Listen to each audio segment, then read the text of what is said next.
धर्म भाग 5 अकबर एक मुसलमान था, पर दूसरे धर्म एवं संप्रदायों के लिए भी उसके मन में आदर था। जैसे जैसे अकबर की आयु बढ़ती गई वैसे वैसे उसकी धर्म के प्रति रुचि बढ़ने लगी। उसे विशेषकर हिंदू धर्म के प्रति अपने लगाव के लिए जाना जाता है।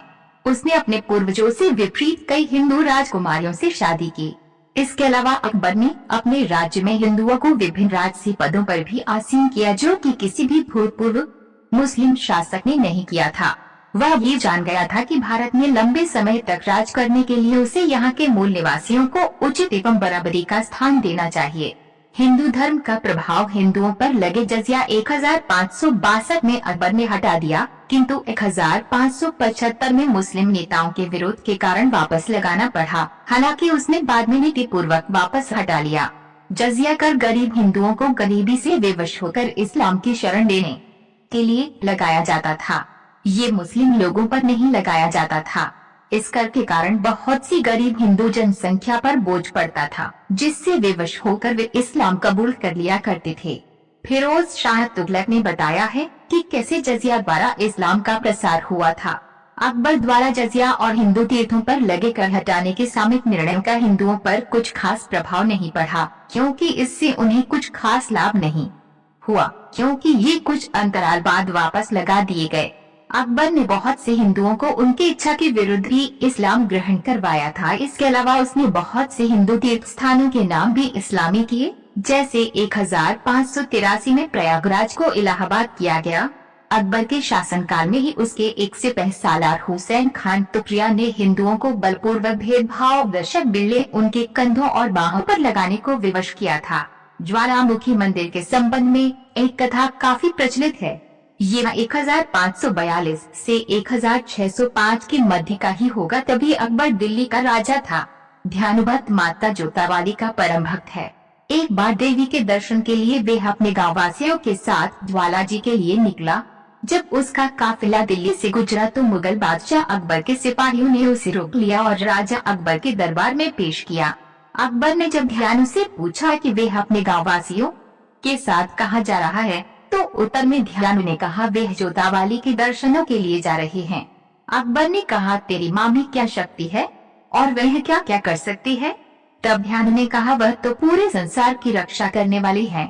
ऐसा कोई भी कार्य नहीं है जो वह नहीं कर सकती है। अकबर ने ध्यान के घोड़े का सर कटवा दिया और कहा कि अगर तेरी माँ में शक्ति है तो घोड़े के सर को जोड़कर उसे जीवित कर दे। ये वचन सुनकर ध्यान देवी की स्तुति करने लगा और अपना सिर काटकर माता को भेंट के रूप में प्रदान किया। माता की शक्ति से घोड़े का सर जुड़ गया। इस प्रकार अकबर को देवी की शक्ति का एहसास हुआ। बादशाह अकबर ने देवी के मंदिर में सोने का छत्र भी चढ़ाया, किंतु उसके मन में अभिमान हो गया कि वो सोने का छत्र चढ़ाने लाया है। तो माता ने उसके हाथ से छत्र को गिरवा दिया और उसे एक अजीब नई धातु का बना दिया, जो आज तक एक रहस्य है। यह छत्र आज भी मंदिर में मौजूद है। इतिहासकार दशरथ शर्मा बताते हैं कि हम अकबर को उसके दरबार के इतिहास और वर्णनों जैसे अकबरनामा आदि के अनुसार महान कहते हैं। यदि कोई अन्य उल्लेखनीय कार्यों की ओर देखे, जैसे दलपत विलास, तब स्पष्ट हो जाएगा कि अकबर अपने हिंदू सामंतों से कितना अभद्र व्यवहार किया करता था। अकबर के नवरत्न राजा मानसिंह द्वारा विश्वनाथ मंदिर के निर्माण को अकबर की अनुमति के बाद किए जाने के कारण हिंदुओं ने उस मंदिर में जाने का बहिष्कार कर दिया। कारण साफ था कि राजा मानसिंह के परिवार के अकबर से वैवाहिक संबंध थे। अकबर के हिंदू सामंत उसकी अनुमति के बगैर मंदिर निर्माण तक नहीं करा सकते थे। बंगाल में राजा मानसिंह ने एक मंदिर का निर्माण बिना अनुमति के आरंभ किया, तो अकबर ने पता चलने पर उसे रुकवा दिया और 1595 में उसे मस्जिद में बदलने के आदेश दिए। अकबर के लिए आक्रोश की हद एक घटना से पता चलती है। हिंदू किसानों के एक नेता राजा राम ने अकबर के मकबरे सिकंदरा आगरा को लूटने का प्रयास किया, जिसे स्थानीय फौजदार मीराबुल फजल ने असफल कर दिया। इसके कुछ ही समय बाद 1688 में राजा राम सिकंदरा में दोबारा प्रकट हुआ और शाइस्ता खां के आने में विलंब का फायदा उठाते हुए उसने मकबरे पर दोबारा संध लगाई और बहुत से बहुमूल्य सामान जैसे सोने, चांदी, बहुमूल्य कालीन, चिराग इत्यादि लूट लिए तथा जो ले जा नहीं सका उन्हें बर्बाद कर गया। राजा राम और उसके आदमियों ने अकबर की अस्थियों को खोद कर निकाल लिया एवं जलाकर भस्म कर दिया, जो कि मुस्लिमों के लिए घोर अपमान का विषय था। हिंदू धर्म से लगाव बाद के वर्षों में अकबर को अन्य धर्मों के प्रति भी आकर्षण हुआ। अकबर का हिंदू धर्म के प्रति लगाव केवल मुगल साम्राज्य को ठोस बनाने के ही लिए नहीं था, वरन उसकी हिंदू धर्म में व्यक्तिगत रुचि थी। हिंदू धर्म के अलावा अकबर को शिया इस्लाम एवं ईसाई धर्म में भी रुचि थी। ईसाई धर्म के मूलभूत सिद्धांत जानने के लिए उसने एक बार एक पुर्तगाली ईसाई धर्म प्रचारक को गोवा से बुला भेजा था। अकबर ने दरबार में एक विशेष जगह बनवाई थी, जिसे इबादत खाना, प्रार्थना स्थल कहा जाता था, जहां वह विभिन्न धर्मगुरुओं एवं प्रचारकों से धार्मिक चर्चाएं किया करता था। उसका यह दूसरे धर्मों का अन्वेषण कुछ मुस्लिम कट्टरपंथी लोगों के लिए असहनीय था। उन्हें लगने लगा था कि अकबर अपने धर्म से भटक रहा है। इन बातों में कुछ सच्चाई भी थी। अकबर ने कई बार रूढ़िवादी इस्लाम से हटकर भी कुछ फैसले लिए, यहाँ तक कि 1582 में उसने एक नए संप्रदाय की ही शुरुआत कर दी, जिसे दीन इलाही यानी ईश्वर का धर्म कहा गया। सुलह-ए-कुल दीन इलाही नाम से अकबर ने 1582 में एक नया धर्म बनाया, जिसमें सभी धर्मों के मूल तत्वों को डाला। इसमें प्रमुखतः हिंदू एवं इस्लाम धर्म थे। इनके अलावा पारसी, जैन एवं ईसाई धर्म के मूल विचारों को भी सम्मिलित किया। हालांकि इस धर्म के प्रचार के लिए उसने कुछ अधिक उद्योग नहीं किए, केवल अपने विश्वस्त लोगों को ही इसमें सम्मिलित किया।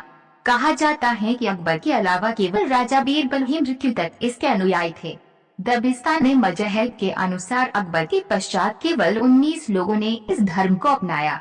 कालांतर में अकबर ने एक नए पंचांग की रचना की, जिसमें कि उसने एक ईश्वरीय संवत को आरंभ किया, जो उसके ही राज्याभिषेक के दिन से प्रारंभ होता था। उसने तत्कालीन सिक्कों के पीछे अल्लाह अकबर लिखवाया, जो अनेकार्थी शब्द था। अकबर का शाब्दिक अर्थ है महान और अल्लाह अकबर शब्द के दो अर्थ हो सकते थे, अल्लाह महान है या अकबर ही अल्लाह है। दीन इलाही सही मायनों में धर्म न होकर एक आचार संहिता के समान था। इसमें घोग, घमंड, निंदा करना या दोष लगाना वर्जित है एवं इन्हें पाक कहा गया। दया, विचारशीलता और संयम इसके आधार स्तंभ थे। यह तर्क दिया गया है कि दीन इलाही का एक नया धर्म होने का सिद्धांत गलत धारणा है, जो कि बाद में ब्रिटिश इतिहासकारों द्वारा अबुल फजल के कार्यों के गलत अनुवाद के कारण पैदा हुआ था। हालांकि ये भी स्वीकार किया जाता है कि सुलह-ए-कुल की नीति, जिसमें दीन इलाही का सार था, अकबर ने केवल धार्मिक उद्देश्यों के लिए नहीं, बल्कि सामान्य शाही प्रशासनिक नीति का एक भाग के रूप में अपनाया था। इसने अकबर की धार्मिक सहानुभूति की नीति का आधार बनाया। 1605 में अकबर की मौत के समय उनके मुस्लिम विषयों में असंतोष का कोई संकेत नहीं था और अब्दुल हक जैसे एक धर्मशास्त्री की धारणा थी कि निकट संबंध बने रहे। धर्म मैत्री सुलह-ए-कुल सूफियों का मूल सिद्धांत रहा है। प्रसिद्ध सूफी शायर रूमी के पास एक व्यक्ति आया और कहने लगा, एक मुसलमान एक ईसाई से सहमत नहीं होता और ईसाई यहूदी से, फिर आप सभी धर्मों से कैसे सहमत हैं? रूमी ने हंसकर जवाब दिया, मैं आपसे भी सहमत हूँ। सूफी संत ख्वाजा मोइनुद्दीन चिश्ती ने सुलह-ए-कुल का सिद्धांत दिया। अगर आप हमारे चैनल पर नए हैं तो हमारे चैनल को सब्सक्राइब कीजिए और वीडियो को लाइक कीजिए, ताकि हमारी आने वाली वीडियो पहले आप तक पहुंचे। और वीडियो पसंद आए तो मैसेज में अपनी राय जरूर दें, ताकि हम और बेहतर वीडियो बना सके। धन्यवाद।